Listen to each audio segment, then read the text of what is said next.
Morning. Ooh, okay. Today is day 2-4. I was mistaken yesterday. Yesterday was 2-3. Anyway, today is Monday, and this is the painting that I've been working on in the background. So I just thought, there it is.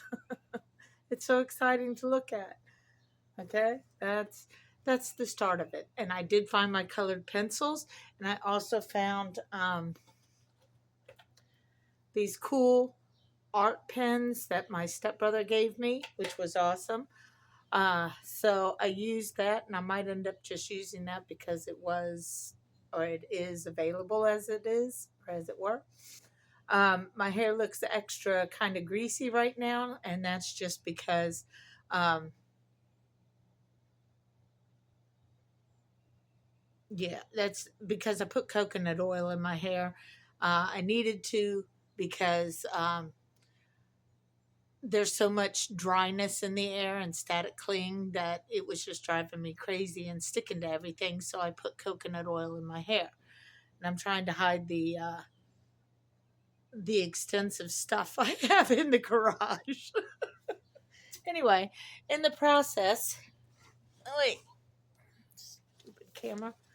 In the process, I did find the book that I was telling you about with Barbara Thiering is her name, and it's Jesus the Man. That's the name of the book. And look, get open the front page to her. There we go. There we go. Sorry for the mess in the background, but it is what it is. So if you look at the first page, there's her name, and she's talking about the Dead Sea Scrolls. And so that's just one of the books that I researched and looked into. And as you can see, there's many, many different little sticky notes and such as that. Another thing that happened along the way, which was cool because this morning I was just kind of looking at what other people were saying about whatever's. So, the one thing that I did find was by Lori Daniel Favors, which was awesome. She talked about in this particular episode that aired originally on January 22nd of this year, 2025. She talked about indentured servants, whites, and prescription drug prices. But she also, what she did that I found that was extra fascinating was she tied it back to Nathaniel Bacon's um, rebellion. It's called Bacon's Rebellion against the United States. And I have so thought that for so long. I have tried to write this book about my family history, which in essence is about America's history for the past 20 years, and I suck at it. So, anyway, one of the chapters in my book is called Bad Apple Ciders because that's what I called Nathaniel Bacon. And the whole chapter is on him and my whole thought processes. And it was fascinating for me, having done some research on that and the events that took place there, to hear it from Lori and her perspective as a Black individual. Um, it was on point. It was totally on point. The only thing she missed out, I would say, is Nathaniel Bacon. First of all, he was a very well spoken man, but to encourage these guys to follow him because, they were rowdy, uneducated individuals that were closer to prison than they were to owning their own lands and doing their own thing. So he bought them with whiskey. He used a lot of whiskey to buy these guys into thinking that Nathaniel Bacon was an awesome dude when he really wasn't. So anyway, the irony now is Trump is having them pay for it instead of giving them free whiskey. Oh, the irony. Let's see if that works better. I'm sorry for adjusting my camera. I'm just, again, trying to hide all of my crap that I have. Ooh, that's better, maybe. I haven't figured out the selfie stick because it's just one of these different kind of ones. Maybe if I held it there. Mm. Anyway, The reason that this painting behind me is important to me in the aspects of America is it's based off of my trip that I took out to, um, it's called Gloucester Point now because they changed the name, but it used to be called um, Tyndall Point. That's it, Tyndall Point. And in the previous video, I'd mentioned that I believe the reason that they named Tyndall Point was in honor of the guy named William Tyndall, who translated the first form of translation of the Bible from Latin into their version of modern day English, which we now called Old English. Well, this had never been done before, and um, the Pope and the Roman Catholic Church thought it was treasonous for him to have done that. So he was hung and then burned for having done such atrocities as um, translating the Bible, which, really? Wow. Okay. Um, so yeah, this is my house. I don't even really want my house to be too much exposed. Let me pull this back down. Oh, okay. Maybe I'll just do it like that and just ooh.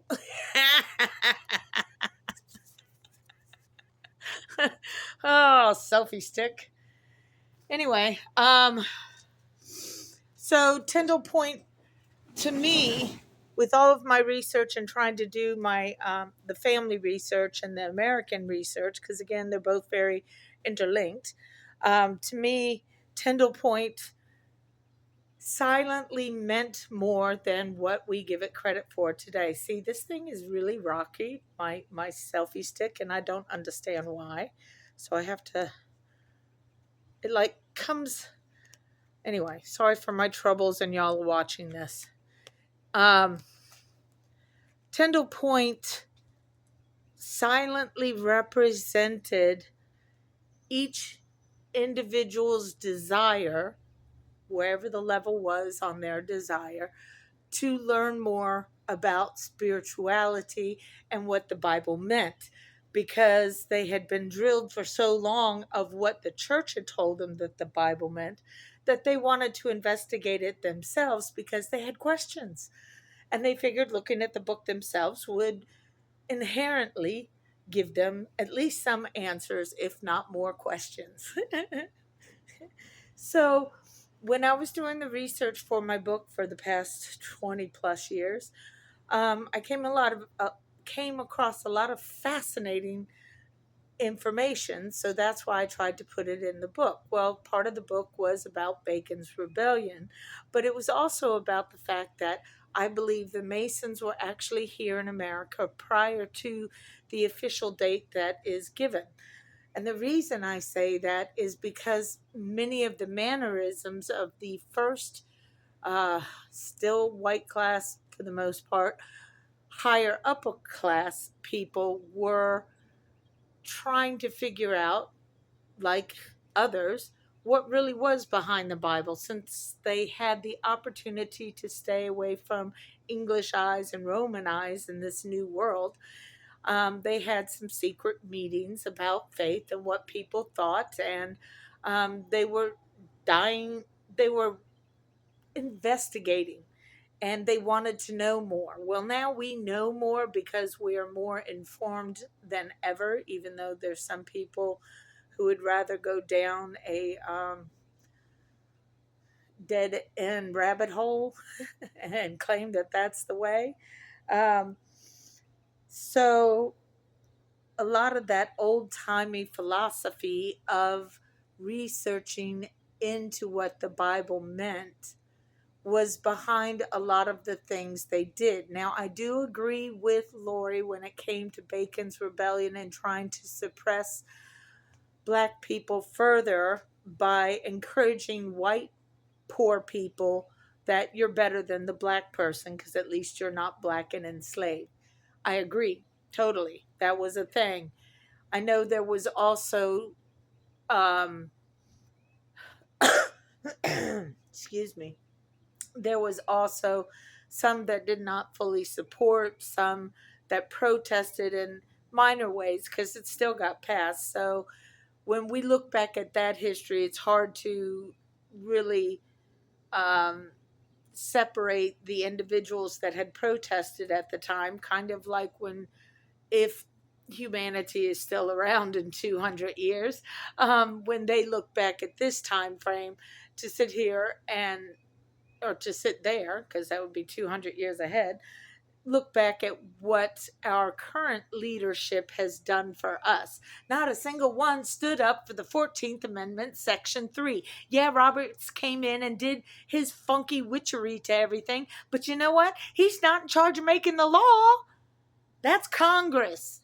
So Congress should have stood up and said, nah, he's an insurrectionist. But no, every single one of you sat on your laurels saying there's nothing we can do, which is a bunch of hockey.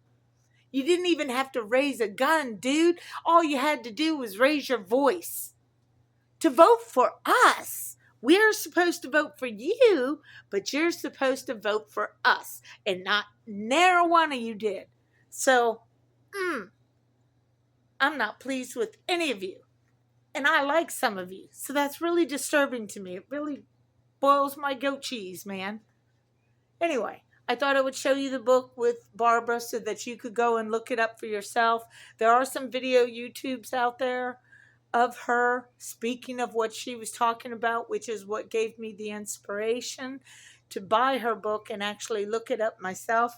I have tons of other books that are scattered about because it's a whole thing, people. It's my stuff that's everywhere.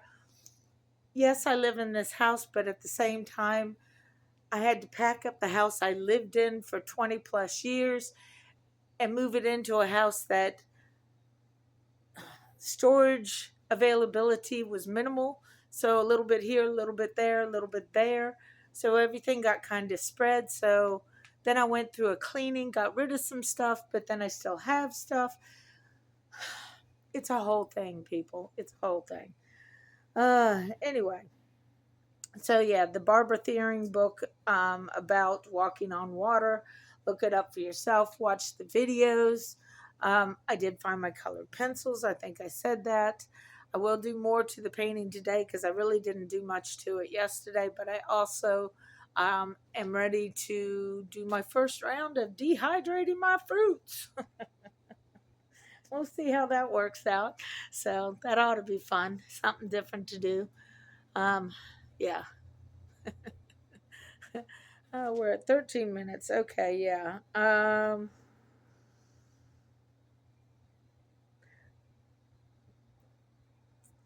As far as like my painting is concerned, the reason why it's so important to me, like I was trying to express, not sure if I got it out clear enough, is it represents the once upon a time thought processes of human individuals delving into spirituality. And yes, there was a business aspect to the colony of Virginia. It basically was a business. But in your private human time, you were trying to do some spiritual understanding exercises in reading this book that William Tyndall translated from Latin into Old English. That's where you get your King James Bible version from.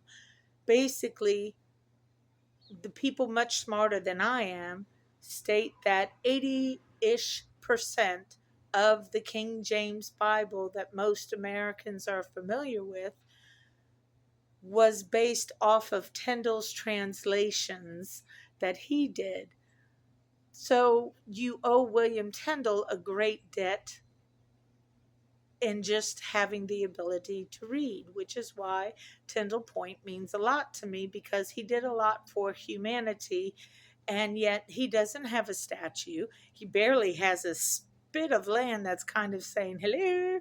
I mean, I don't know what they got going on over in England, if there's any kind of memorialization towards him there. I only know what's going on in Virginia. So I think now we as a civilization and culture have reached the point of having been able to read what was in the book and to have a better spiritual understanding, we have the ability to have a better understanding. And there are some that do have a better understanding. And I'm not talking about those TV evangelical people. You would have thought that people would learn after, Tammy Faye Baker and all that crying and mascara smearing that went on. But, you know, rinse, recycle, repeat. Dang. Anyway, so this is me on Monday. I believe I need to get my car inspected, so that's going to be a thing. So I need to clean out the car a bit to go and get it inspected, and also work on my fruit wraps and my painting. And yes, in case you haven't figured it out yet, I'm a bit divergent in that it's hard for me to focus on just one thing. I hop around a lot because it wiggles the juices in my brain. I don't know what to tell you, dude.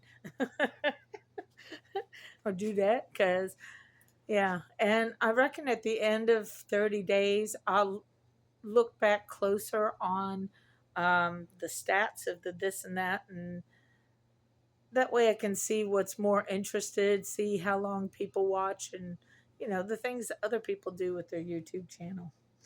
Anyway, it's Monday morning for those just starting your work week. I hope everything goes well for you.